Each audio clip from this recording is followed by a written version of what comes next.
nuevo programa de Oviedo Informa que viene marcado por las actividades relativas a los premios Princesa, pero también por los dos actos que esta mañana protagonizaba la princesa Leonor en la capital asturiana. A sus 18 años, la heredera a la corona ha sido el primer miembro de la familia real en llegar a Oviedo, y es que el ayuntamiento le ha concedido la distinción de alcaldesa de honor de la ciudad, un título que ya ostenta su padre desde 1988. Acto seguido, la princesa se ha trasladado a la biblioteca del edificio histórico de la universidad para recibir también la medalla de Asturias en su segundo acto en solitario. Sería ya por la tarde cuando la princesa se uniría a los demás miembros de su familia para presidir el 32º concierto Premios Princesa de Asturias en el Auditorio Príncipe Felipe de Oviedo.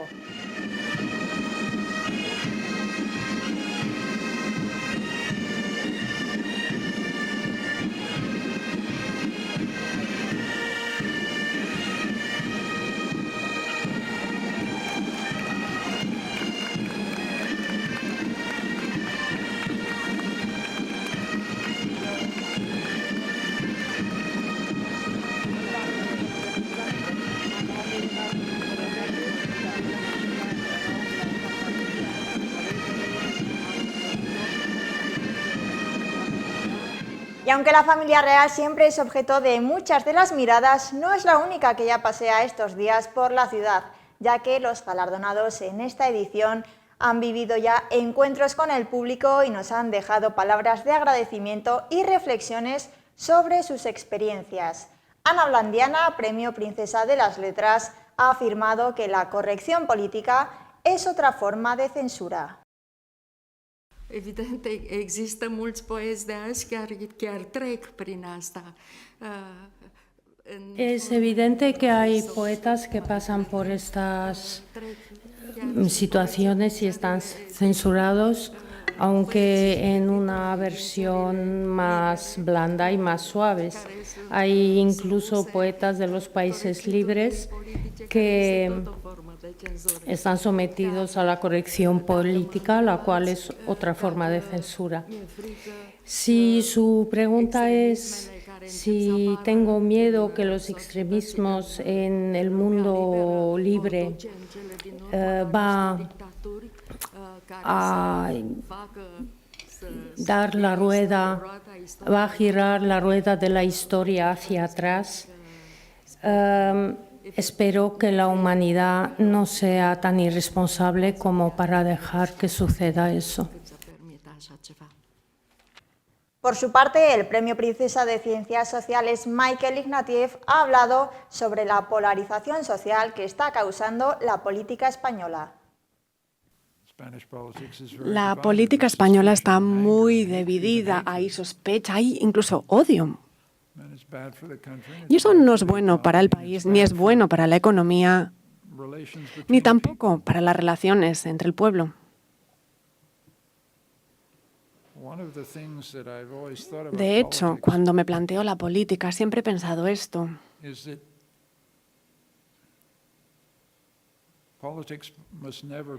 La política no debe ser nuestra identidad.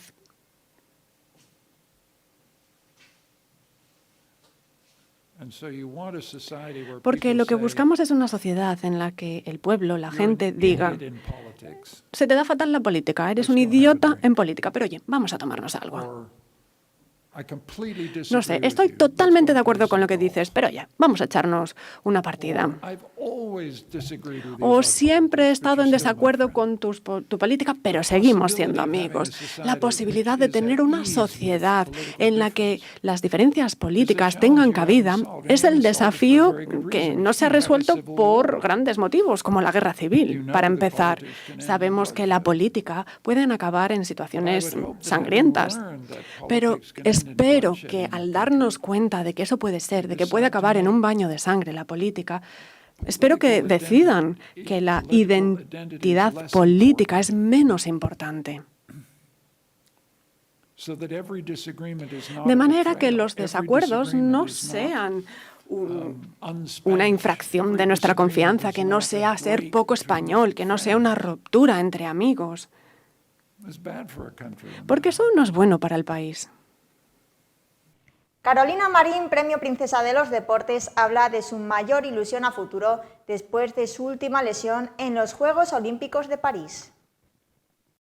Siempre intento sacar de todo momento difícil o negativo, siempre intento sacar algo positivo. Y para mí una de las cosas positivas de esta lesión ha sido el poder pasar tiempo en casa con mi familia, ya que cuando me fui con 14 años no había podido pasar en todos estos años más de una semana con ellos.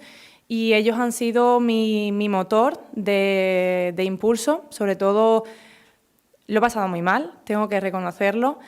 No ha sido fácil el salir de donde estaba, pero afortunada de la familia que tengo porque me han sacado muchas sonrisas que yo pensaba que me iba a costar mucho más tiempo. Y a día de hoy, cuando una está en caliente piensa muchas cosas, pero cuando una tiene tiempo para reflexionar consigo misma, pues lo ve de otra perspectiva y de otra manera. Y para mí, el cómo es Carolina Marín y la mentalidad que tengo, me daría mucha pena el que una lesión o algo externo me retirase de una pista. Y mi mayor ilusión, y es por lo que quiero trabajar a día de hoy, es poder retirarme en una pista de bádminton. También han ofrecido unas palabras los Premio Princesa de Investigación Científica y Técnica sobre sus avances en la disminución del sobrepeso. Sabemos que se trata la obesidad, pero además hay una novedad con la que estamos muy emocionados porque podría ayudar con las enfermedades neurodegenerativas. Estamos hablando aquí de Parkinson, para empezar. Yo creo que esto nos abre las puertas a toda una era de investigación y posiblemente en unos pocos años ya tendremos respuesta en algunos de estos casos. Sabemos que Novo Nordisk está centrándose en el Alzheimer, que va a ser, pienso yo, también una aportación muy importante, si funciona. Y también sabemos que es beneficioso para las enfermedades cardiovasculares, las nefropatías. Por eso, de verdad, pensamos que estamos abriendo nuevas fronteras para las enfermedades metabólicas y neurodegenerativas. Tenemos el ensayo DIRECT muy conocido, gente diabética a dieta. Lo hicieron bastante bien, la verdad. Incluso dentro de atención primaria, que fue el entorno en el que se hizo. Pasado el año, le echaron un vistazo y resulta que aquellos que perdieron un 15% de su peso corporal, de todos ellos, el 85% tenía remisión de la diabetes, había desaparecido. Esto nos indica lo importantísimo que es perder peso para los pacientes con diabetes. Evidentemente, además, en uno de los más recientes con tirzepatida, que por cierto era un ensayo de continuación del ensayo primero, que había durado 3 años, vemos que la incidencia de diabetes se reduce en un 94%. Desaparece prácticamente. Eso es lo que tenemos ante nosotros. Estamos ante hallazgos sensacionales. Cristina de Midel, Olivia Arthur y Thomas Dorsac, equipo de Magnum Photos, destacan la importancia de contar historias a través de la fotografía. Trabajamos de forma diferente. Siempre volvemos a esta palabra, la autoría. Nuestro trabajo es subjetivo, eso es lo que queremos. Tenemos un punto de vista, contamos historias con las que nos identificamos. Es lo que hace Magnum y es lo mejor que puede hacer Magnum, contar historias con las que nos identificamos, que tienen sentido para nosotros. No simplemente creamos imágenes, aportamos algo más que eso. Añadiría un poco bueno, pues como a final del siglo XVIII, principio del XIX y XX, hubo una revolución en la que todo el mundo aprendió a leer y a escribir. Ahora mismo, o sea, estamos totalmente convertidos en una sociedad visual que nos comunicamos cada vez más únicamente con imágenes, ya sean fijas o en movimiento. Con lo cual estamos en una nueva revolución literaria, visual, y para mí que todo el mundo esté haciendo fotos y que todo el mundo tenga la capacidad de hacer fotos no significa que va a estar amenazando mi uso de la fotografía como herramienta expresiva. No es lo mismo rellenar un formulario que escribir una novela, pero yo necesito que todo el mundo sepa leer y necesito que todo el mundo sepa rellenar un formulario, ¿no? Entonces yo creo que en fotografía pasa un poco lo mismo.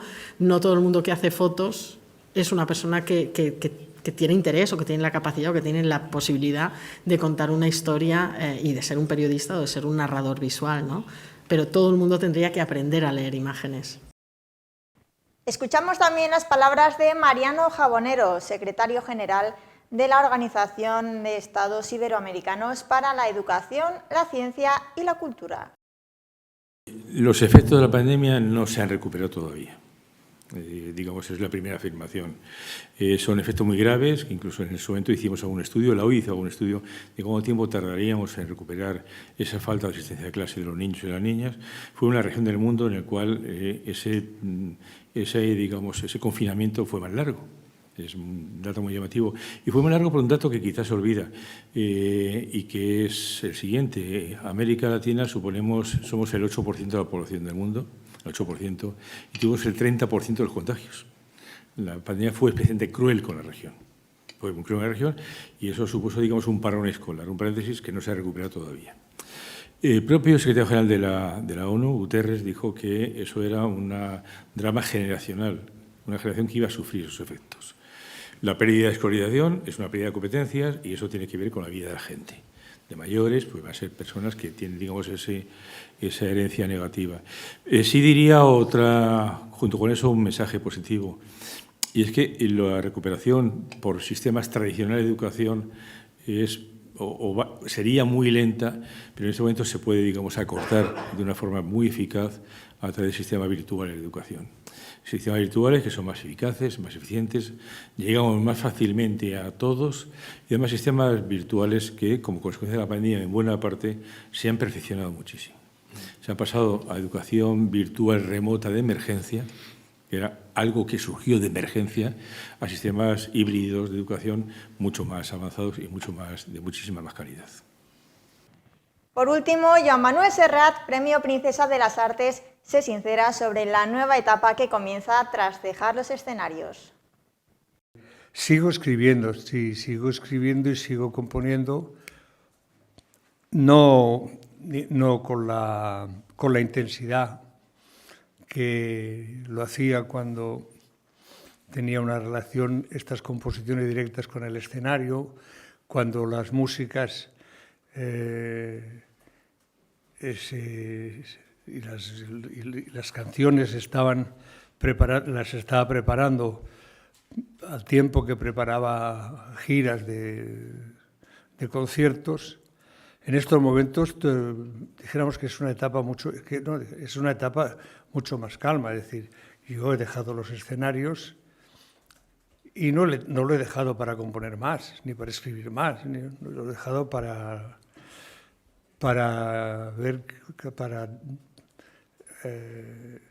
encontrarme a mí más en todos los aspectos y para aprovechar el tiempo que pueda quedarme para hacer algunas de las cosas que no solamente me dan vueltas en la cabeza, sino que la vida constantemente me va descubriendo. Dejar los escenarios no representa dejar de ser artista, ni dejar de escribir, ni dejar de componer, pero sí, ni tampoco dejar de cantar, evidentemente. Pero sí que da otro tiempo a las cosas. El rigor de escribir es el mismo, pero en el momento que lo hago. No trato de exprimir este tiempo a base de más tiempo, sino que si escribo, no diría cuando me apetece, pero sí cuando el cuerpo me lo pide, que son dos cosas diferentes. Realmente apetecerme me apetece constantemente, el cuerpo me lo pide de vez en cuando. Ahora le hago más caso al cuerpo en este sentido, yo creo que hay que hacerle caso al cuerpo, que es muy listo. Y pretendo plasmar esto en un disco.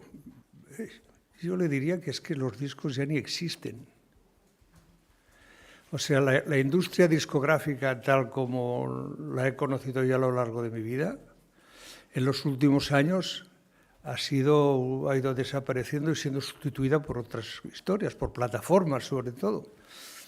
Y la difusión de las canciones, pues está,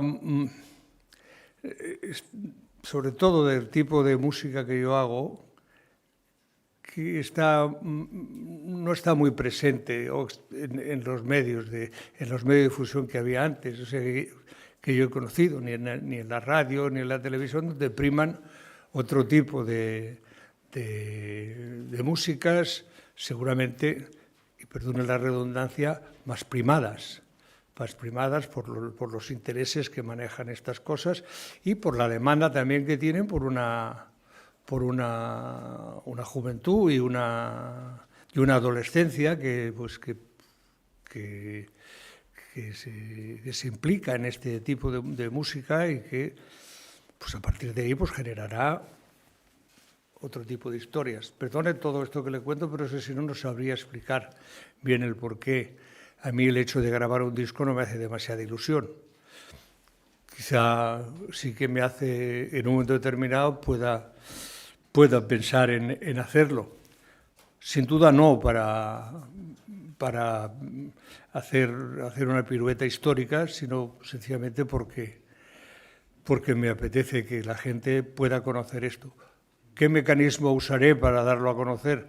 Oiga, no lo sé. Como dicen los contratos, cualquier mecanismo conocido o por conocer.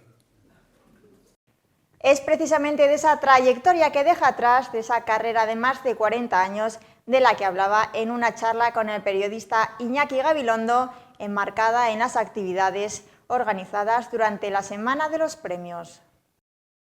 Bueno, veo rostros de felicidad porque veo que ustedes están contentos, porque saben que van a pasar la tarde con una persona a la que quieren, a la que admiran, y a la que seguramente quieren agradecer pues, un montón de maravillosos recuerdos y cosas que les ha aportado.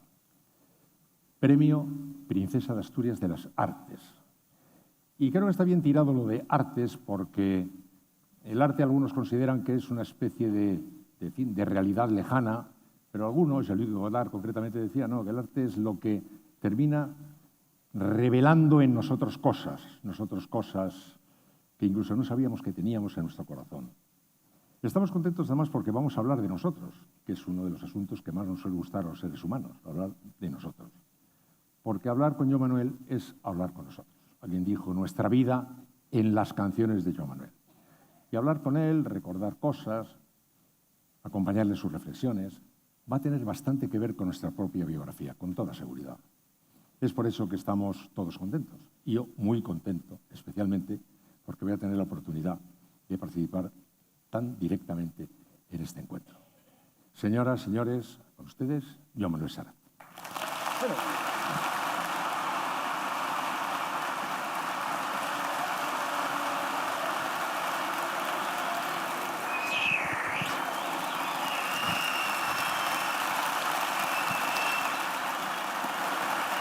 Gracias. Bueno, muchas gracias.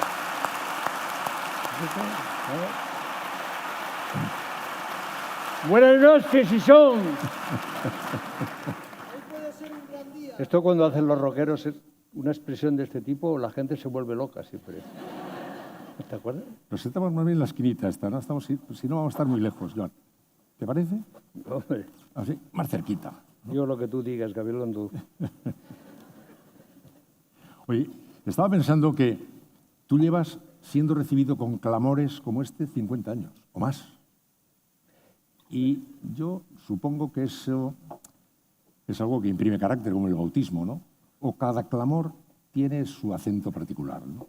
Este clamor de hoy se parece a todos los que más has recibido. Llevas, como digo, medio siglo recibiéndolos, pero... Este no se parece a ninguno. Este no se parece a ninguno. Y los premios igual, ha recibido millones, y el Princesa de Asturias tampoco se parece a ninguno. Bueno, esto es otra cosa. Yo creo que no se parece a ninguno. Yo no recuerdo ningún premio que haya podido recibir que tenga una implicación tan grande en la gente y que tenga una implicación tan grande en el pueblo y en el país del que forma parte, ¿no?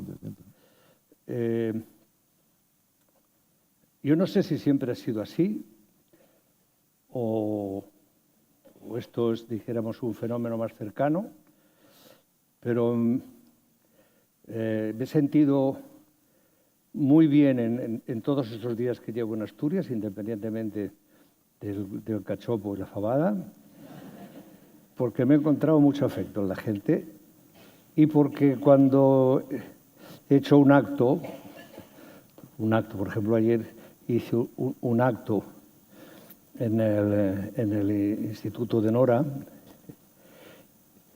fue maravilloso ver cómo niños de 10 anotan niños de 16 años, ¿no? Participaban de aquel acto, no solo con los trabajos que habían hecho, sino con la presencia. Es decir, ver aquellas caras de cariño y de entrega, si no hubieran estado desde hace tiempo trabajando y participando en los premiados de los premios, no se hubiera producido, ¿no? Hay una implicación muy grande. Y luego el palmarés, porque claro, te pones a mirar el palmarés, la relación de personalidades que han ido recibiendo el premio, es desde luego extraordinario. Oye, decía Ingmar Bergman, el director de cine sueco, que hacerse mayor, nosotros ya hemos llegado al 8º piso, ya estamos en el 8º piso, que hacerse mayor, decía, es como subir a un monte. Cada paso que das te cuesta más, pero luego ves como más claro todo, ¿no? Decía Ingmar Bergman. ¿Tú ves más claro todo? ¿Ves con más claridad las cosas? ¿O el paso del tiempo te llena de niebla? No, pero aquí yo recuerdo algo que no sé quién lo diría, ni sé dónde lo habré leído, que decía que eso de hacerse viejo tiene dos cosas jodidas. Una es que vas perdiendo la memoria y la otra es que ya no me acuerdo. Pues sí. Es lo que... Yo creo que hacerse viejo no es más que el resultado del paso del tiempo, que es lo que somos, tiempo. Pero bueno, depende de tantas cosas, ¿no? Depende de cómo te acompaña el cuerpo, depende de qué te rodea, depende de hasta qué punto tus sueños se han quebrado o tus sueños se han cumplido. No sé, yo creo que depende de muchas cosas. Pero es cierto que yo personalmente no me había dado cuenta de que me hacía viejo si no llega a ser por los demás. Claro. Oye, pues había pensado, Joan, que en este momento, cuando al cumplir ya la edad, llegaría al 8º piso, se tiene una cierta necesidad de ver panorámicamente esto, que viéramos en 5 o 6 rasgos los momentos que pueden haber sido determinantes en la configuración de tu personalidad. Luego hablamos ya de cómo vemos la vida ahora mismo, ¿no? Pero para recordar este monumento, cómo se construye, ¿no? Y pienso que el primer trazo, siempre lo señalas, es la infancia, es tu casa, y me gustaría que detuvieras un poquito en eso, ¿no? Lo que queda, dice, de tu casa te fuiste, de Poble Sec, entonces ya Pueblo Seco, te fuiste, pero ni tu casa ni Pueblo Seco se ha ido de ti, con toda seguridad. No, es imposible. Entonces me gustaría que, ¿qué queda en ti de aquella casa que tú un día decías, una casa sombría que mi madre vestía de ternura? Sí. En una canción lo decías. Bueno, ¿qué ha quedado en ti de esa casa y ese Poble Sec? Bueno, la casa era sombría porque era una casa de barrio donde el sol entraba con mucha dificultad, es decir, y era un entresuelo y a no ser por todo el calor que yo recibí a lo largo de mi vida, de mi infancia y de mi juventud, pues hubiera sido más difícil. Yo tengo un recuerdo extraordinario de mi familia. Creo que todos somos resultado de lo que nos ha ocurrido, ¿no? Pero extraordinariamente importante ha sido mi familia. Yo vengo de una familia humilde.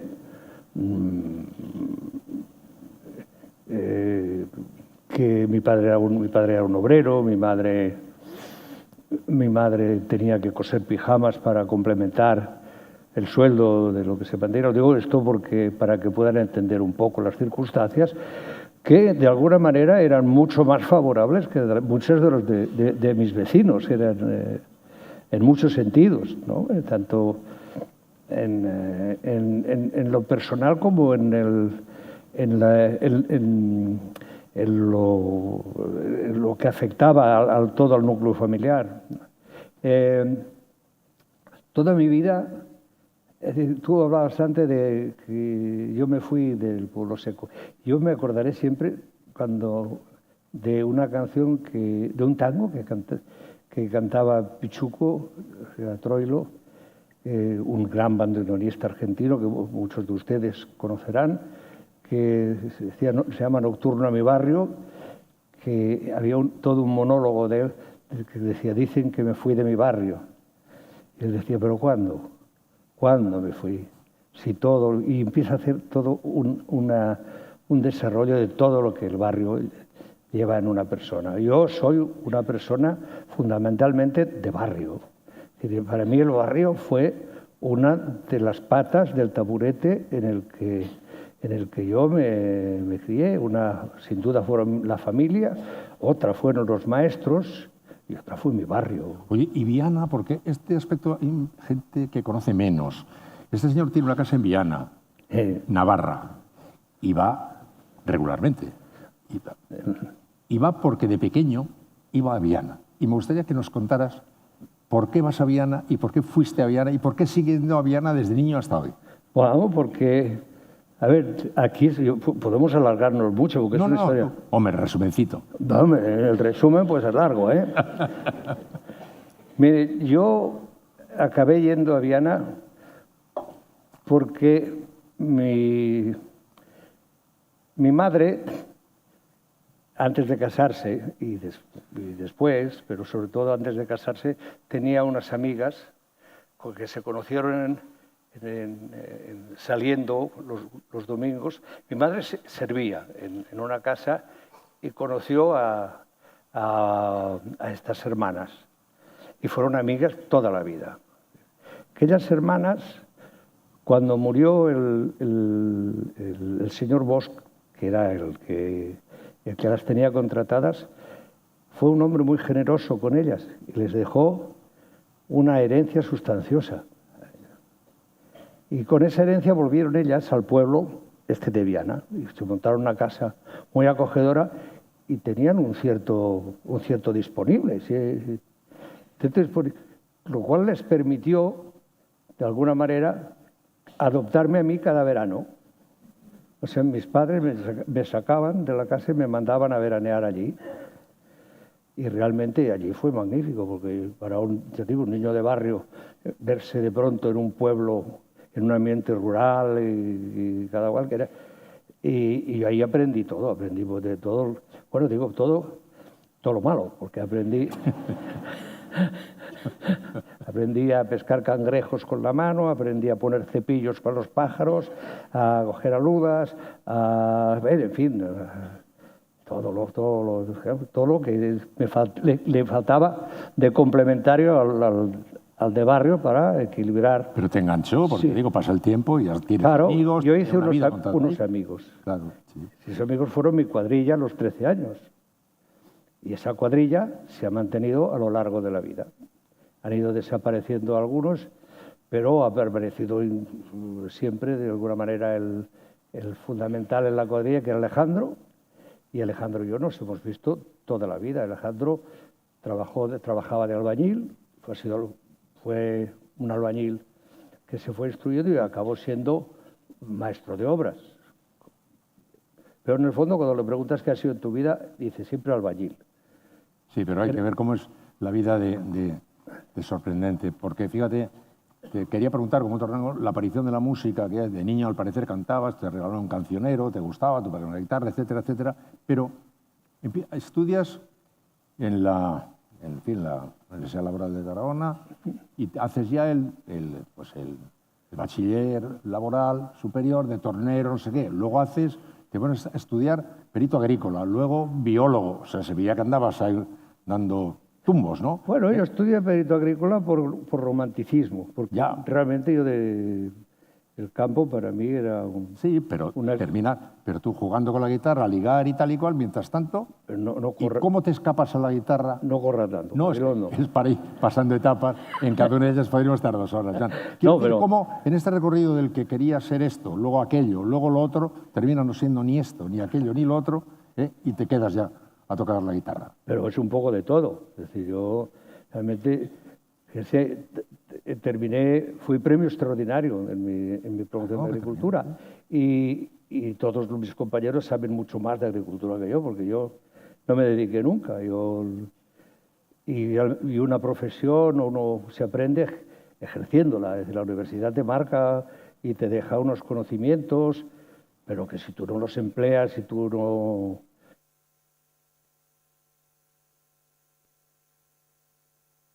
Para vivir de eso, pero no viviste de eso, ni viviste de ninguna otra cosa. Pero sobrevivía. Ya, pero el momento que decides que esos pasos que has dado no van a conducirte a tu vida profesional, sino que se desvía, hay un momento concreto en el que eso ya se cuaja. Vas un día a Radioscopio a Luis Camilla, etcétera, etcétera, te metes en Set de Jutges, Cançó, Nova Cançó, empiezas a componer canciones. ¿En qué momento descubres que ese es tu camino y no ninguno de los otros que has emprendido? En tercero de biología. ¿En tercero de biología? Sí, en tercero de biología porque yo estaba entonces trabajando como becario en el Centro Pirenaico de Biología Experimental en Jaca. Y ahí trabajaba cobrando un sueldo de becario, era muy escaso, y estudiando al mismo tiempo por libre biología en Barcelona. Cuando bajaba a Barcelona, pues trataba de acudir a las clases a las que podía y todo eso, pero iba estudiando allí. Mantenía el contacto con la universidad porque los mismos catedráticos de la universidad nos hacían trabajar para sus trabajos. Es decir, los datos se los dábamos nosotros desde el Centro Pirenaico, o sea, trabajos desde gente, no sé, había que hacer trabajos sobre la explotación de vacuna que pudiera haber en la Valle de Ansó, o lo que sé, cualquier trabajo de zoología, de botánica. Yo tuve la suerte de tener grandes maestros en esa época. Yo querría hacer aquí un inciso porque yo he podido disfrutar de ser alumno del doctor Margalef en la Facultad de Biología de Barcelona, que el doctor Margalef es uno de los grandes sabios que ha habido en la ecología en el mundo. Es decir, el doctor Bolós en botánica, es decir, gente realmente muy distinguida. Y también tuve un profesor de zoología en aquel año que, a pesar de que sabía que yo estaba trabajando allí, insistía en que yo bajara al laboratorio a Barcelona a hacer las prácticas. Y yo le decía que yo no puedo bajar. Y mientras tanto yo cantaba ya, ya había empezado a cantar. Ya había hecho mis primeros pinitos, había grabado 2 discos pequeños, 2 Spender Play, que no, son estos discos de 4 canciones. Guitarra y tal. No, ya tenía. Cuando a la hora de grabar me ponía la orquesta. El primer disco era la guitarra, ¿no? Ahí estaba la guitarra, l'amor de l'avi, el mocador y el llandeja. Era disco CM Erixa 92. Estas son cosas que uno no olvida nunca, ¿no? Como el número de teléfono, el primer número de teléfono que tuviste en tu casa, ¿no? En mi casa era 420-338. De ti no lo dudo, porque claro, tú te acuerdas de cuál era el número de zapato de Indurain perfectamente. Oye, no, pero decir, y para ir un poquito a saltos, quiero decir que entras ahí en la música, a mí me sorprende... Bueno, pero por ahí entras en la música. Por ahí, pero el talento, la inspiración es extraordinaria, porque empiezan muy pronto a aparecer canciones que han pasado el tiempo, se han convertido en grandes monumentos, pero de crío, con 22, 23 años, haces unas canciones absolutamente sensacionales. Ahora que tengo 20 años, luego Paroles d'amor, todas aquellas cosas, ¿no? Y es extraordinario el talento que... Y me he dado cuenta, no has perdido el don de la melodía y la capacidad creativa nunca. Es un caso extraordinario. Algunos años es muy especial, pero en general nunca has perdido. Pero yo quería, para ir señalando cosas que han marcado tu personalidad, el momento en el que chocas con las intransigencias de los unos y de los otros, que también después, últimamente, han reaparecido y que forman parte de tu personalidad porque te han convertido en una especie de referente de la ecuanimidad y del equilibrio en el bilingüismo que, por fortuna para ti, has podido practicar. ¿Quién pudiera ser bilingüe como tú lo eres, ¿no? Y de pronto te encuentras muy pronto con este lío. Grabas el primer long play en catalán y una de las canciones, El cant de Bressol, que tiene una parte en castellano. Por la mañana, Rocío, luego pasa en catalán. Y eso a algunos les molesta. Luego llega el alalá de Eurovisión y a algo otros les molesta. Luego resulta que grabas el primer long play en castellano y les molesta a los que les había molestado el anterior. De manera que en todo aquel rato tienes tú la oportunidad de medir el poco sentido del humor que tiene el personal en torno al tema. Se fueron cabreando sucesivamente los unos y los otros y en el plazo de 1 año y pico estás en el medio de toda la borrasca. Ya, pero para poco sentido del humor, el que tenía mi profesor de zoología, que este hombre es el responsable de que estemos aquí. ¿Por qué? Bueno, porque yo en aquel momento había grabado el tercer disco en catalán, de pequeño, pero que se convirtió en un éxito tremendo, es decir, que fue número 1 en España, Cançó de matinada. Y entonces yo fui a aquel hombre a pedirle que me dejara hacer las prácticas allí y se empecinó en que no, además de un plan histérico. Y entonces, a partir de ahí, en que soy discreto y que no digo nombres, a partir de ahí, pues yo lo vi claro y dije, bueno, pues acabado. Yo me voy y me dedico, voy a mirar qué hago en el mundo de la música, porque ya había hecho alguna actuación con los Setze Jutges, ya. Quiero decir que estaba ya todo un poco yo, ya como para decidir qué podía hacer. No sabía exactamente dónde me llevaba el camino, pero veía que el camino de la universidad, pues lo tenía complicado si quería seguir trabajando en el CSIC y quería hacer lo otro. Bueno, entonces, y sí, entonces empecé a trabajar, empecé a hacer canciones, canté, ahora sí que me voy a lo de lo tuyo. Canté en castellano, en un momento determinado, decido cantar en castellano también, y se produce de alguna manera siempre lo ha habido, es decir, cuando yo cantaba en catalán en sitios no catalanes, en algunos, pues siempre había bronca por cantar en catalán. Y viceversa, cuando pasó lo contrario, pues hubo también un grupo, una parte, que no estuvo de acuerdo. ¿Y tú eso lo viviste con incomodidad en aquel momento? Sí, con mucha incomodidad. Es que, hombre, como uno vive y lo sigo viviendo con incomodidad, yo vivo con mucha incomodidad la intolerancia. O sea, para mí, una de las grandes, de lo que nos define como individuos, es ser una especie social y que necesitamos de los demás. Y por tanto que necesitamos ser tolerantes. Solo la tolerancia nos va a llevar a poder plantear cada uno las cosas sin mayor necesidad. O sea, la tolerancia es la manera, el respeto al derecho ajeno, como decía Benito Juárez, es lo único que nos puede llevar a una relación donde las razones, pues más o menos, justamente, pues vayan coincidiendo, ¿no? Ya.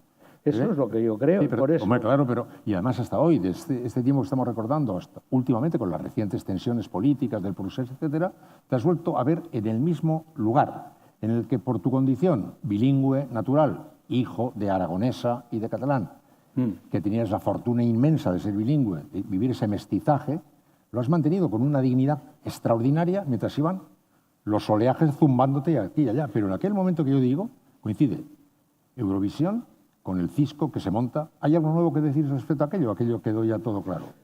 Bueno, constantemente. Bueno, tampoco para entrar. Yo no tengo. Nada, es que yo creo que está muy claro. Es decir, hay un cambio de decisión en un momento determinado que viene dado por una reflexión y porque decido que no me va a llevar nada, porque además las conversaciones con Televisión Española nunca fueron del todo claras y siempre existía la posibilidad de hacer la canción en castellano. Y yo creo, os confío en serio, creo que Televisión Española perdió, fíjense que voy diciendo Televisión Española y no digo España, ¿eh? Televisión Española perdió una gran oportunidad. Ya lo creo. Porque con este pequeño detalle, en el año 1968, con el caudillo vivo, con el franquismo sólido, hubiera perdido una oportunidad de legitimar la pluralidad lingüística de este país sin necesidad de aplicar a la Constitución. ¿Entiendes? O sea, hubiera sido pero claro, es que yo creo que el poder es torpe, siempre en general. O sea, tiene la fuerza de disponer, pero realmente la torpeza... Y como veterano de este tipo de batallas, de fanatismos o de cegueras, etcétera, etcétera, te has ido haciendo más tolerante seguramente y un poquito más indiferente respecto a este ruido circundante, ¿no? Porque tú has seguido a tu paso como si nada, como decía el casero de mi pueblo, como si llovería. Sí, como andando así tranquilamente. Eso no daban. Pero ocurre que después de este follón de Eurovisión, resulta que el año siguiente graba Machado. Entonces dices, vamos a ver, y aquí, el enemigo de España, que ha traicionado a España porque quería creer en catalán, en el año 69 va y se descuelga, aparte de con un disco estupendo en castellano, se descuelga dedicado a Machado. Claro, aquello es otra de estas sacudidas que empieza ya, como digo, a dibujar la personalidad de este hombre que no solo hace maravillosas canciones, sino que se sostiene en un equilibrio con gran dignidad, que de pronto inesperadamente se mete en un territorio por el que no había ido nadie. Lo de meterte por ahí con los poetas, luego apareció Hernández, Benedetti y muchos más, ¿no? Esa aproximación al mundo de los poetas. Sí, que había habido. Es decir, yo creo que los de nuestra generación no olvidarán el maravilloso trabajo que Paco Ibáñez ha hecho con él. Y para mí Paco ha sido siempre una extraordinaria referencia en este sentido. Raimon también es un trabajo magnífico con Espriu, pero sobre todo yo creo que Paco Ibáñez ha sido un hombre muy importante en esto. Y además, también aquellos años, unos años en que también, con más o menos fortuna, hubo mucha gente que se arriesgó a ponerle música a pero poetas. Nadie tuvo ni la 10ª parte de éxito que tú dedicado a Machado. ¿Qué pasó? Aparte de que las canciones eran sencillamente maravillosas, que ahí pillaste, yo creo que el toque fue asombroso. Yo creo que la casa de discos se debió quedar turulata de lo que pasó con aquello. La casa de discos me permitió hacer el disco aquel, grabarlo, sin ninguna discusión y con todo lujo de medio, sí, porque luego se grabó también en Milán con unos músicos extraordinarios y me permitió porque veníamos de hacer... Yo venía, a veces hablo en plural como Maradona, pero me acuerdo, pienso también en los arregladores, en toda la gente que participa en un proceso discográfico. Y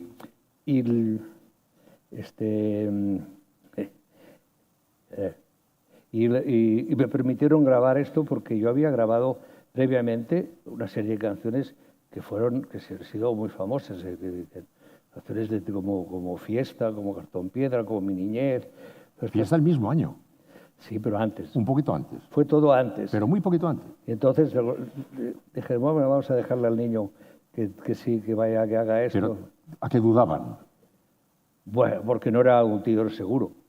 No era un tiro seguro. O sea, una de las cosas que siempre recomiendo yo cuando alguien me pide consejo, yo primero digo que no me haga preguntas raras.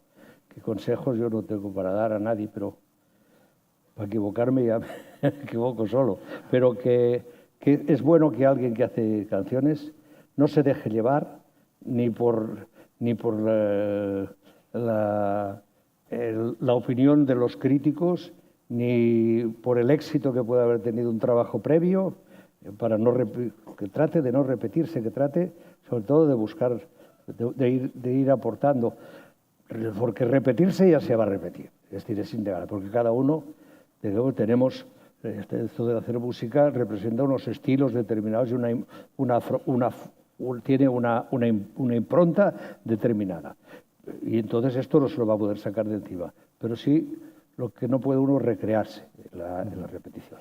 Pues digo, señalar eso porque en la conformación de la figura de este hombre, de este artista, esta personalidad, son elementos fundamentales también esos trabajos con los poetas que marcan de una manera muy, muy particular su carrera y su contacto con todos nosotros, ¿no? Donde nos coló de repente a Machado, se convirtió en un ser absolutamente popular, como luego Hernández, etc. Y otro elemento también a consignar, que no es para ir al pasado, sino para ir a los lugares donde se construyó tu personalidad, América. Porque después del lío del la y el follón aquel que se monta, aquí te cierran las puertas por todos lados y te vas a América. Y vas a estar 3 meses, resulta que estás 6, y me gustaría saber qué pasó ahí, porque ahora que todo el mundo ya sabe que este señor es un americano catalán de Barcelona, latinoamericano de Barcelona, ¿qué pasó allí? Quiero decir, ¿qué fogonazo ocurrió?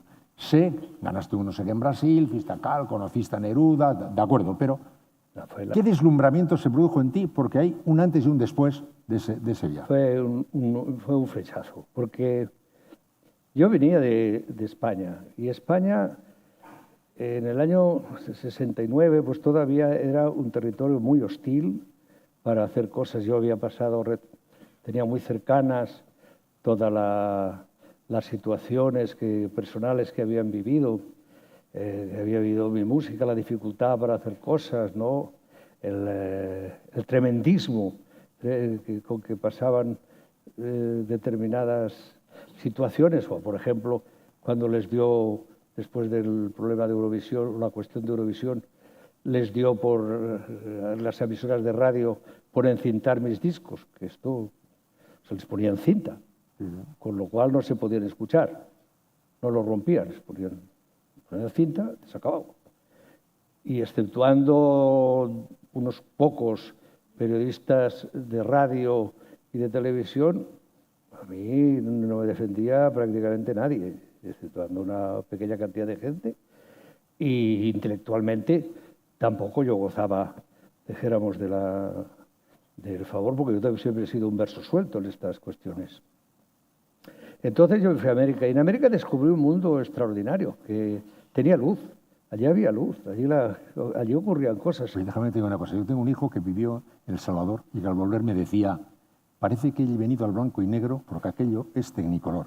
Pues eso es. Algo así, ¿no? Sí, ahí pues todo. Te ha impactado y te ha marcado para siempre. Sí, a pesar. Yo lo único que me ha parecido diferente en América y donde salía perdiendo, exceptuando en México, era la comida. Claro. Porque no hay color. Pero en México no, en México me llevé muy bien con la comida mexicana.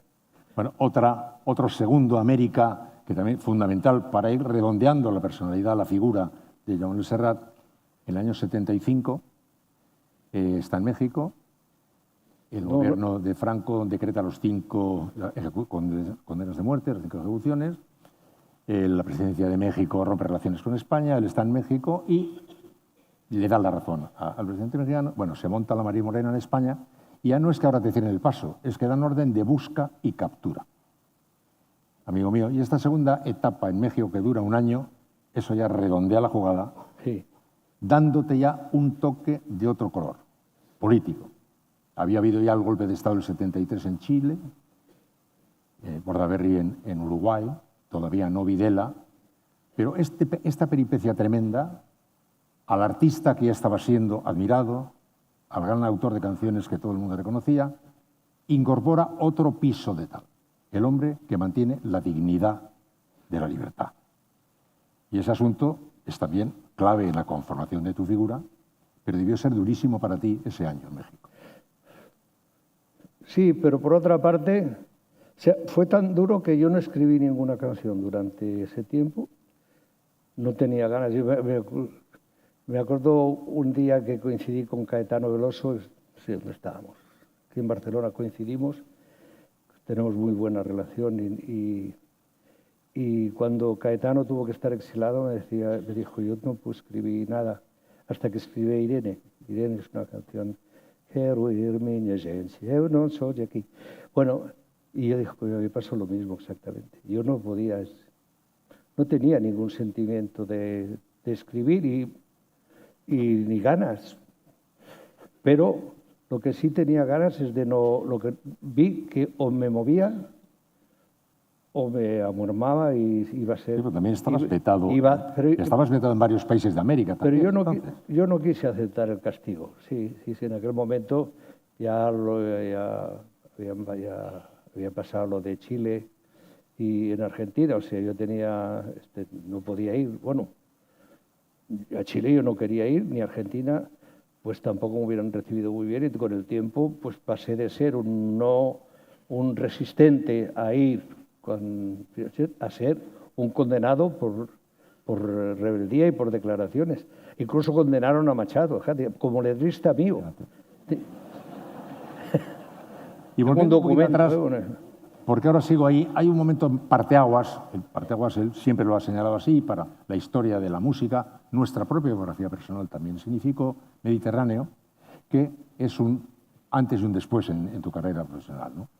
Y yo solo quería preguntar, claro, decimos Mediterráneo, una canción que ya sabemos todo lo que quiere decir, pero es que en el mismo paquete venía Estas pequeñas cosas, Lucía, unas cuantas tonterías, ¿verdad?, de redondeo. Pueblo Blanco. Sí. Tú eras en aquel momento consciente de como el pescador de perlas que dice, vaya, la que he pillado. Tú estabas captando en el momento, en aquella época, porque no sería un día, me imagino, sería un proceso, ¿no?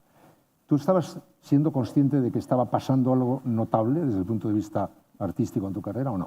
No. Hasta que no hubo el conocimiento de esto, yo no tenía. Bueno, a ver, yo habitualmente siempre he grabado canciones que me gustaran, pero me he equivocado en muchas. En este disco me equivoqué poco. Poquísimo. Muy poco, sí. Y esto, pues seguramente te ha dado una gran consistencia a todo el resto. Antes venía de haber hecho también un disco de Miguel Hernández, muy hermoso. También, Para la libertad. Sí. Nada menos. O sea que hasta íbamos bien. Sí. Pero en ese momento, digamos, cuando estaba pasando, que casi al mismo tiempo estaba Mediterráneo, estas pequeñas cosas, Lucía, esa colección de maravillas, tú estabas percibiendo que estaban... Sí, pero eso era lo que... A ver, no... Decías. Bueno, sí, habías hecho fiesta de a poco. Pero cuando no se produce nada excepcional, es que cuando tú te subes a un escenario y el escenario es el lugar donde tú difundes tu trabajo de una manera habitual, ¿no? Entonces los medios difundían mucho más la música, entendíamos, no rítmica, ¿no? Pero o sea, la canción de autor estaba mucho más considerada en cuanto a difusión. Pero se defendía mucho desde el escenario. Y a mí lo que realmente me divertía eran las giras. El estudio no me ha gustado mucho nunca. Nunca me ha gustado mucho. Me ha costado, no, en las giras está la gente, claro. Sí, me ha costado mucho a mí el trabajo de estudio. Y de esfuerzo, quiero decir. No, iba al estudio y me aburría mucho. Hasta que empecé a divertirme, que pasó bastante tiempo. Pero lo he lamentado siempre que no me divirtiera más ahí. Pero tenía siempre el directo, que el directo era para mí la compensación. Y sigo pensando que el valor de los artistas sigue estando en el directo. Sí. Pero decíamos que este Mediterráneo sí que fue un parteaguas, marcó ya, te colocó en otro determinado sitio. No, yo me preguntaba esto porque me he preguntado siempre ante los autores, ante los creadores, ¿no? El proceso de creación, que es un fenómeno muy misterioso y muy mágico, ¿no? ¿Cómo lo vive el creador, ¿no? O sea, date cuenta que este señor, después de haber hecho, según hemos dicho, Mediterráneo, así como quien se descuelga un par de años después, hizo Curro, El Palmo, por ejemplo, estas cosas, ¿no? La gente que tiene como tú ese don, me pregunto si va percibiendo esta particular, este pequeño milagro, ¿no? Porque son muchas cosas muy maravillosas seguidas, ¿no? Bueno, yo creo que yo lo he percibido siempre y además lo he percibido como un camino en el que, si no el milagro, sí la fortuna intervenía mucho a favor mío, ¿no? Es decir, yo no he sido una persona que lo fiara todo a mis méritos. O sea, yo creo que seguramente si el mayor mérito mío no es el talento que no sé, que más o menos siempre todo artista tiene que tener, sino creo que el esfuerzo es muy importante. Y cuando digo el esfuerzo, para mí empieza y se consolida en la autoría, en la composición, de lo mismo en las canciones o en el directo, en el espectáculo. Es decir, a veces me ha sorprendido ver, para mí una de las cosas y perdón la inmodestia, que mejor puedo haber hecho en el escenario es ordenar las canciones en un repertorio. Para mí ha sido un trabajo tan divertido siempre crear un repertorio. Me divierto tanto a una hora. Es decir, cuando, tú lo sabes, mi amigo y representante José Navarro, que cuando se anunciaba una gira, yo lo primero que hacía era meterme a preparar el repertorio, es decir, y ver qué recuperaba, cómo lo hacía. Bueno, hoy en día esto es muy divertido. Y cuando escribes una canción, cuando el trabajo es fundamental. Es decir, lo han dicho de mil maneras. Si viene la inspiración, que me pide trabajando, pero es lo más verdad que existe. Es decir, el maldito castigo Adán es lo que nos da, de alguna manera, el resultado. Sin ninguna duda, el trabajo es muy importante, hay que trabajar mucho, has trabajado mucho y eso es determinante. Pero hay algo mágico flotando por ahí. Yo me acuerdo cuando Sebastián Bach tenía 20 hijos y tenía que hacer una cantata. Yo me imagino, no molestéis a papá que está trabajando, los 20 críos dando por saco en casa y el dale que te veo. Ese don, alguien toca con un dedo mágico, está tocado. Pero como yo estaba pretendiendo que fuéramos viendo cómo se dibujaba la persona, el personaje y la personalidad de Jaume Serrat, le habíamos dejado en México en el exilio y ya cuando regresa, ya es un Serrat que ya tiene prácticamente, digamos, todos los elementos que componen el Serrat que hoy todos admiramos. Ya vuelve no solo un artista querido, no solo un artista reconocido, un creador de canciones maravillosas, vuelve también un representante de la dignidad del hombre y de la libertad, un héroe, y digamos, en ese sentido, y ahí es cuando ya parece que queda completado el cuadro de Jaume Luis Serrat, ¿no? Bueno, completado o no, pero va por ahí, sí. Realmente yo cuando regreso a España, regreso un año y medio después, porque entre una cosa y la otra. Es decir, yo regresé el 20 de agosto de 1976.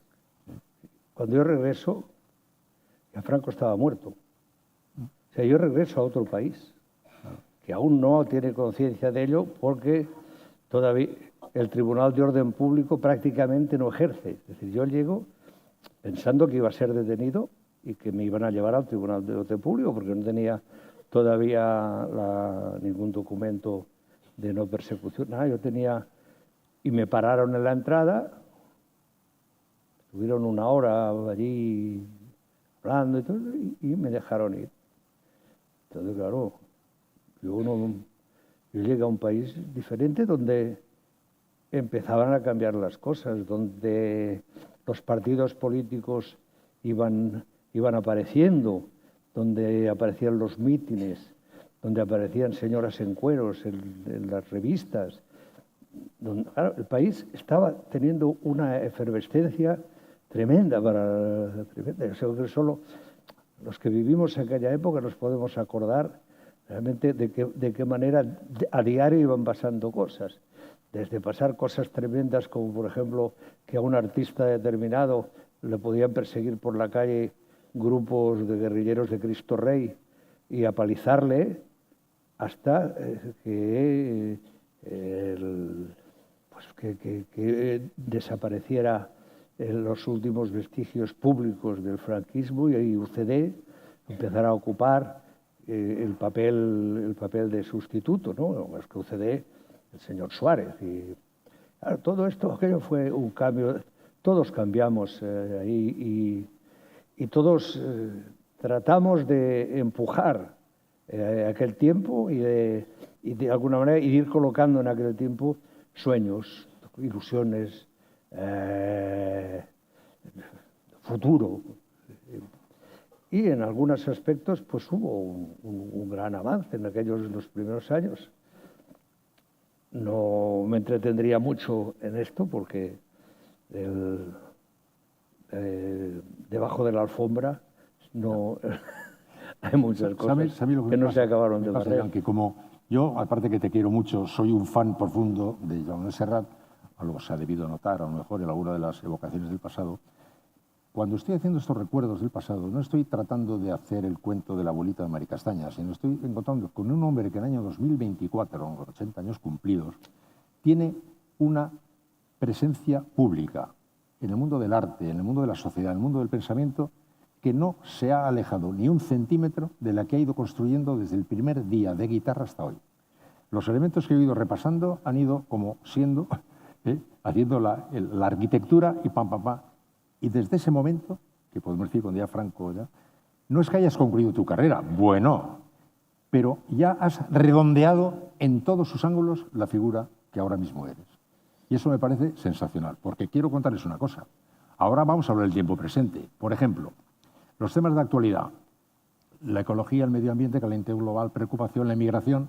En el año 1973, cuando estamos todos aquí pensando en qué vamos a hacer en el futuro, en ese miedo, desconcierto, 73, este señor, además de hacer todo lo que hizo una canción que se llama Padre,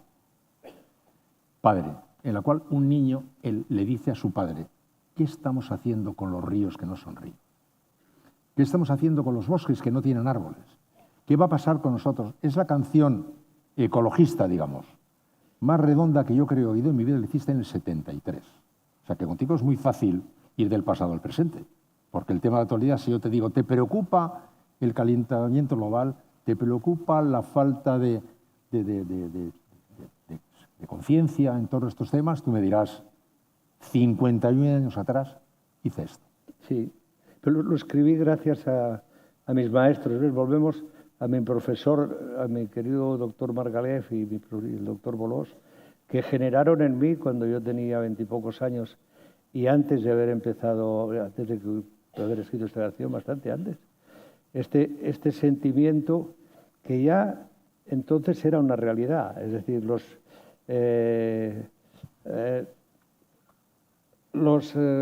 la dependencia de una especie respecto a otras especies era ya, veías que estaba rompiendo las cadenas de especies, se estaban rompiendo, es decir, desaparecían especies,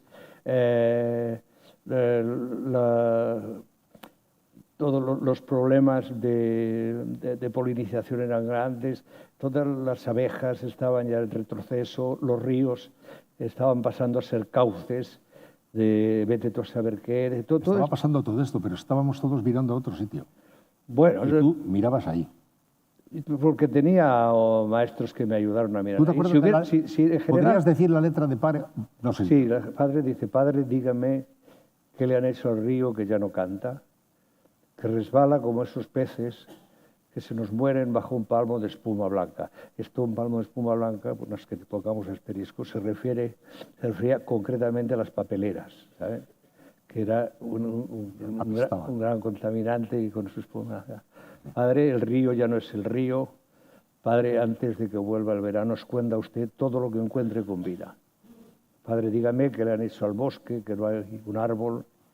¿Con qué leña encenderemos la lumbre? ¿Qué sombra nos cobijará si el bosque ya no es el bosque? Padre, el bosque ya no es el bosque. Padre, antes de que se haga oscuro, guarde usted un poco de vida en la despensa, porque sin leña y sin peces nos tocará quemar la barca. Tendremos que arar sobre las ruinas y cerrar la puerta de casa con muchas llaves. Y usted decía, Padre, que donde hay pinos hay piñones, que donde hay flores hay abejas, y hay cera y miel. Pero el campo ya no es ese campo. Padre, del cielo está llorando sangre, el viento lo canta llorando. Padre, están aquí. Son hombres de carne, con gusanos de hierro.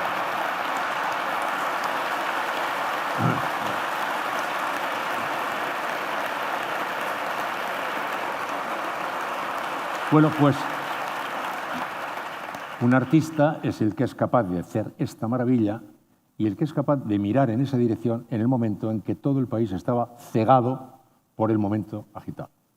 Segundo, 1992. Estamos todos en el fragor emocional de los Juegos Olímpicos, el momento en el que seguramente España ha vivido con más exaltación, optimismo, euforia. En ese contexto, este señor escribe una canción que se llama Disculpe, señor.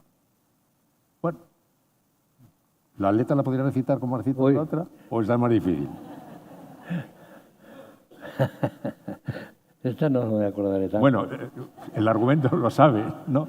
Disculpe, señor, pero es que vienen unos señores aquí que dicen que tiene usted algo que les pertenece, ¿no? Y dice, mire, diles que Santa Rita, Rita, Rita, lo que sea no se quita. Dice, ya, pero mire, señor, es que vienen más, es que siguen diciendo que no. Y yo no sé qué hacer con ellos, les he mandado la despensa. Oiga, señor, que siguen viniendo, que siguen viniendo, que siguen viniendo, que no. Claro, el año 92... Señor, perdone que me despida, quieren hablar con usted, allá se que quieren hablar con usted, Claro, bueno, yo me voy. No creo que se haya podido hacer de una manera más certera una observación respecto al fenómeno, digamos, de la migración, que esa canción, que me parece... Pero es que está hecho en el año 1992, estamos en lo mismo. Un artista, el que es capaz de hacer eso, y el que es capaz de mirar en esa dirección. Fíjate, nuestro común amigo Víctor Manuel, nuestro queridísimo amigo Víctor Manuel, cuando también de pronto descubre, solo pienso en ti, mirando en una dirección en la que nadie estaba mirando en ese momento. O sea, un artista que es capaz de hacer eso. Entonces, en este momento tú, en las discusiones sobre los temas de nuestro tiempo, tienes la autoridad de haberlas estado viendo en el año de Maricastaña, ¿no? Sí. ¿Y cuándo te vino a ti el disculpe, señor? ¿Por algún otro maestro o no? Bueno, es que Era obvio, ¿no? Era obvio, pero no lo miraba nadie. No sé si por aquel tiempo escribí una canción que se le llama también Salam Rashid, que habla exactamente de la terrible bienvenida que recibía un marroquí, Rashid, cuando llegaba aquí, ¿no? Es decir, todo este mundo de prejuicios, de descalificaciones, de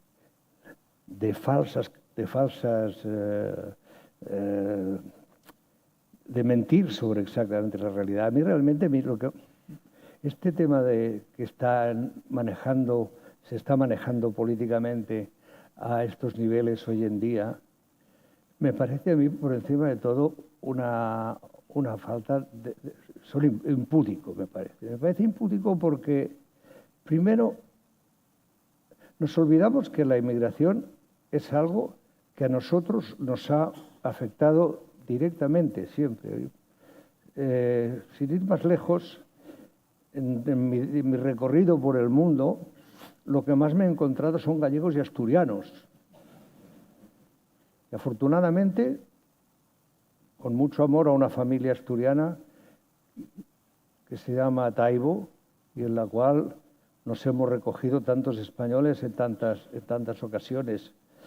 Nosotros sabemos muy bien lo que es la emigración, sabemos muy bien lo que es tener que hacer las maletas y salir para buscar un lugar donde meter la vida. Vamos, lo hemos hecho desde hace siglos. Y, en cambio, y recientemente lo hemos hecho no solo por razones de hambre, sino también por razones políticas. Y existe una racanería con la inmigración. Nos dejamos llevar tan fácilmente por estas descalificaciones cuando en el fondo lo primero que hay es ignorancia, reconocimiento de los hechos, un miedo tremendo a lo desconocido. O sea, detrás de toda la xenofobia hay miedo a lo que desconocemos, hay miedo a los otros, que son distintos por nosotros. Me recuerda que el vecino de enfrente cree que el vecino de enfrente soy yo. No. Vienen, hay muchos, hay mucha mierda que limpiar, porque realmente me los encuentro yo constantemente, los inmigrantes estos que sobran, me los encuentro en los trabajos que mayormente los españoles no quieren hacer. Fíjate, yo he dicho alguna vez, Joan, cuando llegó la pandemia, el confinamiento, nos dijeron, todos a casa. menos los esenciales. Y cuando dan la lista de los esenciales, nos encontramos un montón de barrenderos, inmigrantes, muchos que eran los últimos de la fila, los últimos que se contratan, los primeros que se despide, los que menos van a ganar, los esenciales. Cuando acaba todo, vuelven a donde estaban los esenciales, volvemos todos a trabajar. Sí. ¿Cómo ves el patio? Porque yo me he detenido en un momento, pero no porque la carrera de este señor se detuviera, que la carrera de este señor no se ha detenido en ningún momento. Ha cambiado la vida, han cambiado los medios, han cambiado los altavoces que difundían las cosas, perlas que este señor ha hecho, que hay por ahí, Tarrés, Serrat, las cosas maravillosas que ha hecho, sino porque ya quedaba de alguna manera dibujado el personaje, redondeado ya el personaje. Pero en el mundo que ahora haces, que ahora vives, ¿cómo ves el patio?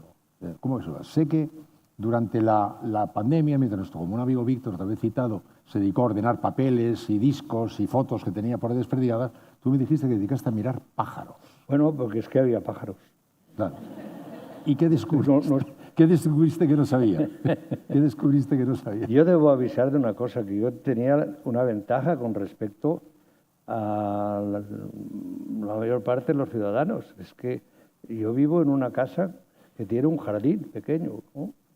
Y que cuando ordenaron el confinamiento volvieron los pájaros. O sea, los pájaros que no estaban allí iban regresando y volviendo a colonizar un territorio que habitualmente les debía haber pertenecido, pero que el hombre había echado. Nos dedicamos a echar y ellos volvían. Entonces era magnífico verles. En fin, no tuve a nadie de la familia en trance de morir, ni afectado.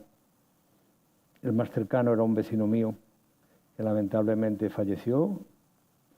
En mi calle nos organizamos los vecinos, que por cierto eran unos vecinos que yo llevábamos con mi mujer viviendo allí, pues ya, a ver, pues qué sé, 30 años, y no nos conocíamos. Y nos conocimos cuando todos estábamos encerrados, cuando todos nos asomábamos a las 8 de la tarde a aplaudir a los sanitarios, que por cierto, cuando acabó la historia, los hemos vuelto a olvidar solemnemente. Claro. Como a todos. Y a condenarlos al pacto del hambre. Pues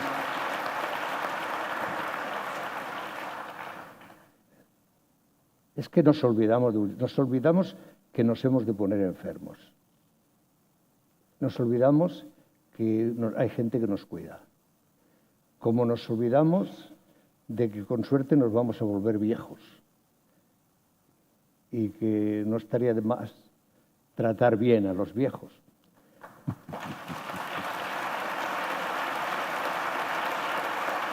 Se puede extender con lo de los... Es que, ¿sabe? Va a terminar pasando eso porque somos ahora mayoría. Ya es por solidaridad. O sea, oye, pero cuando uno se hace viejo, aparte de las dos cosas esas que le pasan, te pasan muchas más. Primera, que te quitan el mapa. El mapa, para ir por la vida, te lo quitan. El manual de instrucciones, fuera. Y ahí te quedes tú. Y mientras sirvas para llevar a los nietos al colegio, pues vas bien. Incluso te sacarán a votar. Pero incluso dependerán de tu pensión para poder sobrevivir. Pero en general son prescindibles. Y aparte, con los viejos ocurre que como gastan poco, no interesa. Sí, pero empiezan a ser la mayoría, empieza a haber ya... Empezamos, sí. Que yo soy mayor que tú. Un año. Bueno, un año. ¿Tú sabes lo que es un año? ¡Buf! El otro día cumpleaños y dije, este año pasado a mí me ha durado 7 meses. A ver si el año que viene me dura 8. Bueno, que decía, en el mapa de dibujo que estamos intentando hacer, falta un elemento clave que es la familia. 78, este señor se casa con Adela Yuta, nuestra querida Yuta, hijos, nietos, etc. Y quisiera que nos contaras qué significa para ti Utah, qué significa para ti la familia, tu familia. Bueno, pues es que he dicho que yo me siento un hombre sumamente afortunado. Y afortunado por haber podido hacer, yo diría, hacer lo que me ha dado la gana, pues casi. Es feo decirlo, pero casi. O sea, yo, otro diría que he mantenido mis principios, ¿no? Yo he hecho lo que quería, ¿no? Y luego no, a veces he hecho así.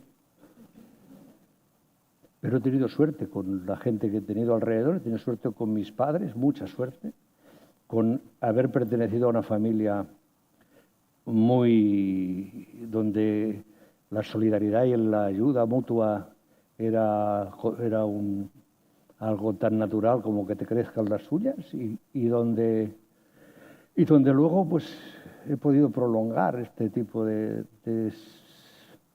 dando un salto temporal, dijéramos, del descubrimiento vital pues a los 30 y tantos años he podido volver a unir los puentes y mantener una relación con una mujer que me aguanta desde hace muchos años, que en estos momentos pues, está muy preocupada, se lo confieso, porque con eso de que me he retirado tiene que aguantarme 12 meses al año, lo cual entre usted y yo no es muy aconsejable. Pero bueno, tengo mis momentos buenos también.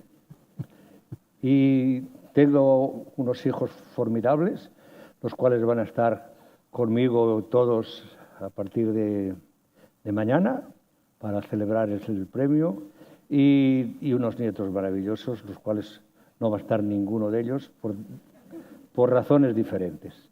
Hasta hace un momento tenía prometida la presencia del Benjamín de ellos, que tiene 2 meses, pero ni siquiera él va a poder venir. En fin, unos nietos están muy lejos, muy lejos. Otros están muy lejos y otras son muy mayores ya. Pero son maravillosos todos. Y esto es la vida, me ha permitido disfrutarlo. He tenido algunos percances médicos, los he superado todos. Yo ya, el cirujano y yo tenemos una amistad íntima. Tengo un anestesista de cabecera, que siempre es el mismo porque me da unas dosis cojonudas. Y ¿saben qué les digo? Que a mí, yo sé que inevitablemente me voy a morir. Pero no me gusta y me voy entregando a pedazos. Me quitan partes y se las llevan. Y así pienso seguir.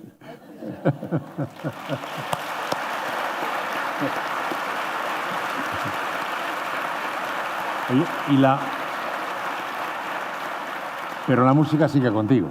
Sí, esto es inevitable. Sigue contigo. Sí, esto sí. Desde que naciste hasta hoy, sigue dando vueltas. Sí, y además la música, el mundo musical, yo no he tenido una formación clásica, dijéramos, de conservatorio y estas cosas, que no me hubiera ido mal. No hubiera sido, pero yo los tiempos en los que podía haber ido al conservatorio los dediqué a otros quehaceres, que no estaban mal tampoco.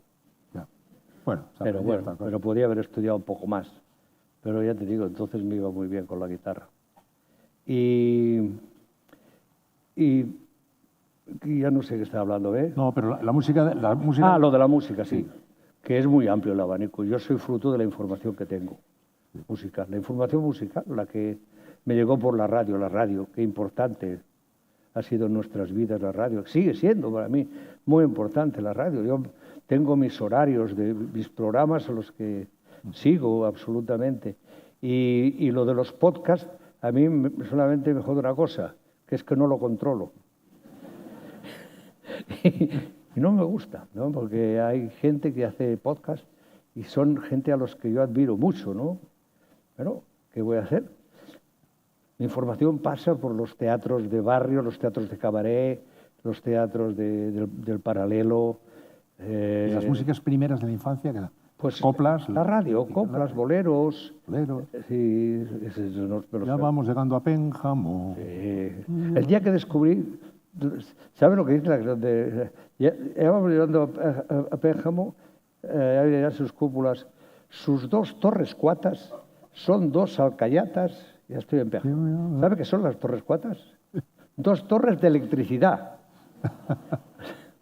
O sea, en Pénjamo. Sí, en Pénjamo hay 2 torres de electricidad muy grandes, cuatas porque son gemelas, claro. Y esto le hace una canción. ¿Ves cómo todo se puede cantar? Y bien, y con elegancia. Oye, y desde ese origen, pasando todas las músicas que han pasado por nuestras vidas, en invierno la francesa, en verano la italiana, luego la inglesa, luego la bla, bla, bla, bla, bla, llega este universo en el cual tú supongo que sigues construyendo canciones y melodías de acuerdo con tu estilo y tu línea artística, pero se ha roto todo por todos los lados, ¿no? Bueno. Y me gustaría saber qué sensación te produce la música que ahora nos rodea. Bueno, nos rodean todas las músicas posibles, pero las que están más de moda. A mí no me gustan mucho, yo te lo digo en serio, pero creo que es el resultado de mi desinformación. O sea, hay una parte en la cual no estoy informado. O sea, no me atrevo a juzgar. Tengo un compañero de oficio que tiene muy buena información y es un gran artista que defiende mucho este tipo de música y me gusta tener conversaciones con él al respecto. Pero es que él tiene una gran información y a mí me falta esta información para poder juzgar. Yo solamente conozco lo que puede ser del reggaetón, toda esta parte soez, procaz, sucia, con unas chicas estupendas, eso sí. Eso hay que reconocerse, las sinvergüenzas. Tienen ahí un material. Pero bueno, también como ya no está al alcance, ya se lo harán. Pero dentro de esto, al parecer, si uno se toma el tiempo y hace el esfuerzo de introducirse en ella, pues se pueden rescatar muchas cosas. Yo ahí no entro, porque en el momento en que el ritmo ha desplazado absolutamente a la melodía, para mí, en lo que respecta a la canción, a mí me falta algo. Yo me entusiasma el ritmo, me entusiasma todo el ritmo que yo conozco y he podido manejar, si lo que es el merengue, el mambo, la guaracha, la salsa, todo también me encanta y he pretendido en alguna... Pero tienes el don de la melodía, tú tienes el don de la melodía. Si no hay pero ellos te sostienen también melodía. Sí, en estos momentos el rompimiento entre el analógico y lo digital ha provocado una gran diferencia en este sentido. Luego, también creo que el escaparate musical, como los algoritmos, buscan la rentabilidad. Y entonces, en la rentabilidad buscan lo que les es más rentable. Y el público más juvenil, incluso diría preadolescente, está absolutamente metido en toda esta cosa que, de alguna manera, inicia el hip hop, pero que el hip hop es otra cosa que podrías entender más como fenómeno callejero y como forma de expresión. En estos momentos, a mí, una de las cosas que dicen, no. Oye, la sensación... Ver a una señora cantando, haciendo caca y esas cosas, no. Y para ir admirando, digamos, la sensación general en este momento, el mundo está convulsos y miras al horizonte y ves sombras muy negras, hay 4 o 5 puntos, son polvorines que podrían estallar, la sensación de amenaza, el cambio climático, hay sensación un poco de pesimismo general en la sociedad, etcétera. ¿A ti qué impresión te produce? ¿Qué sensación tienes tú en este momento ante el mundo que nos rodea? Sensación. Sinceramente, pesimista. Sinceramente, pesimista. Yo soy un pesimista en esto. Lo que pasa es que ya les he dicho que yo soy partidario de la vida. A mí me gusta la vida. Me gusta la vida. A mí despertarme cada día y decir, estoy aquí. Vamos, entre el pesimismo de la realidad, el optimismo de la necesidad. Sí. Oye, y la radicalización de las posiciones, la dificultad de avanzar en nada que estamos viendo en nuestro país y en otros muchos. Es que todo es nada. Es que no hay nada detrás de esto. Cuando tú escuchas este enfrentamiento y analizas lo que están diciendo, no hay nada. No dicen nada. O sea, está basado en la descalificación, el insulto y sobre todo en la mentira. Y peor aún, en las medias verdades. Que las medias verdades son... dinamita. Claro, no hay quien las deshaga. Y se quedan ahí, y se nos quedan en el cerebro. Sí, pero sin embargo los que defendemos el diálogo, yo pienso que el diálogo es la esperanza y que la esperanza es el diálogo, creo que no hay otra manera de andar. Y como un amigo mío, Inerarity, que le debes conocer mucho, Daniel Inerarity, suele decir, ¿para qué te vas a conformar con una victoria pudiendo llegar a un acuerdo? Porque vamos, en la victoria hay un derrotado que pronto o tarde aparecerá a pedir. ¿Por qué te vas a conformar con la victoria y llegar a un acuerdo? La dificultad para llegar a acuerdos, el descrédito del diálogo. Es más, quienes defendemos el diálogo, pues equidistantes, blandos, buenistas, todo eso hay de imbecilidad, ¿no? Pero yo creo que esta conversación es un diálogo. Yo creo que debería concluir pues defendiendo el valor del diálogo, ¿no? ¿No te parece? Hombre, sin duda, yo en un momento creo que lo hemos dicho ya, que el diálogo, y además el diálogo se basa en la tolerancia. El diálogo se basa en escuchar. Diálogos que hablan dos, como mínimo. Entonces, yo te tengo que escuchar. O sea, si yo no te escucho, no hay diálogo. Tú puedes hablar y yo estar aquí, pero si yo no te escucho, no hay diálogo. Ya. O sea, el diálogo es este. Y quizá, pues, a veces cuando hablan de la imposibilidad de dialogar, quiere decir es que no te escucho, no te atiendo, tú no estás, no existes. Y por ahí va la cosa. ¿Y defendemos la alegría, como decía Benedetti, o no? ¿O se pasaba? Porque defendamos la alegría. Sí. Sí, ¿no? Yo la defiendo. A mí me gusta la alegría. Soy muy partidario de la alegría. Lo que pasa es que es muy difícil, frente a una realidad, a ver, es la alegría del bobo, con todo mi amor, pues no me interesa.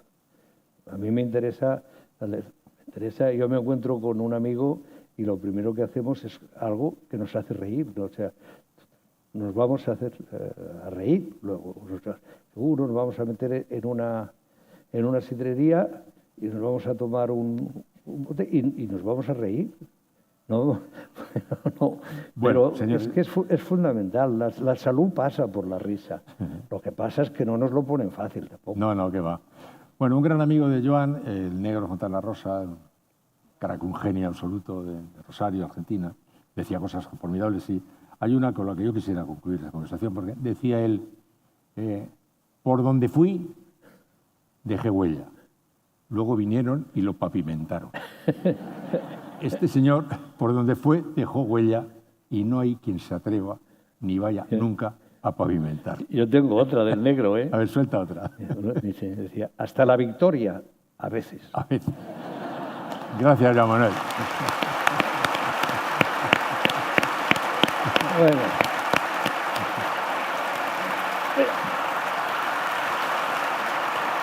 Qué suerte tenemos que nos podemos poner de pie, coño. Un poco tiempo. Bueno, ay. Muchas gracias. Y con esta muestra del coloquio de uno de los premiados más queridos de esta edición, llegamos al final del espacio de hoy.